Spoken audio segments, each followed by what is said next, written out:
The BBC is not a democratic organisation and ought not to be a democratic organisation.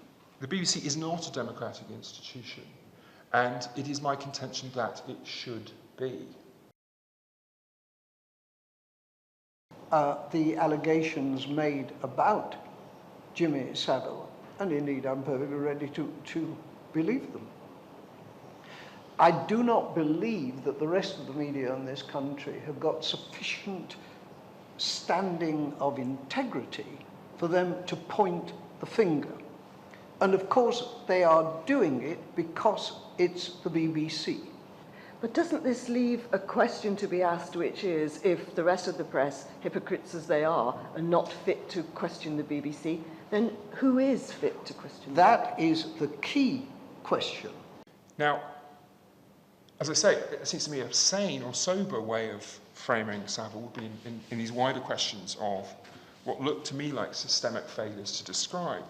But what we've had in the rest of the media, as Gerald Kaufman has indicated, is a very narrow focus on who knew what when about a Newsnight investigation that, let's bear in mind, was taking place after Savile had died.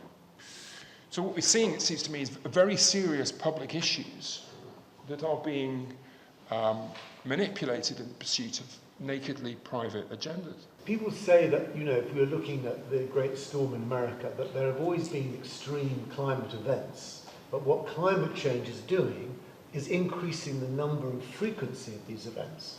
So any one of these crises could have happened or would have happened in the process of the great changes we're seeing.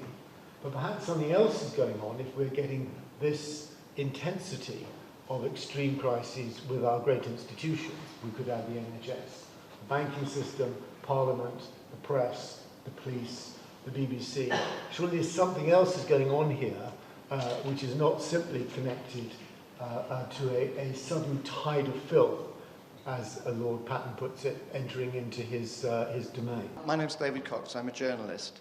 It doesn't seem to me that we can say that the BBC was just one of lots of institutions which fell prey to the actions of a criminal. Jimmy Savile was a creation of the BBC. He wasn't some celebrity they happened to bring in.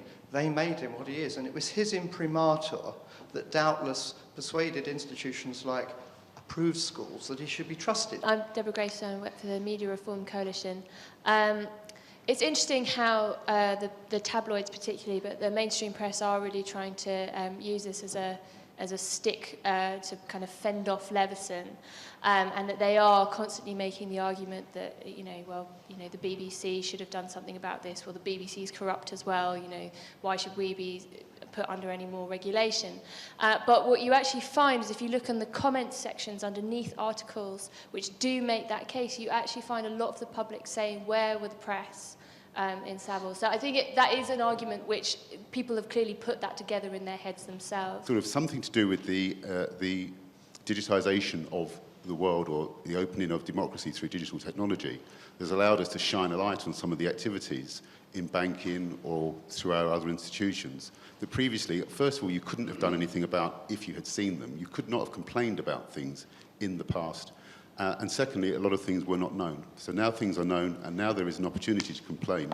I think all of the institutions themselves are being held to account for things that were not actually ever true. Is this issue about how the Director General's office relates to investigative journalism.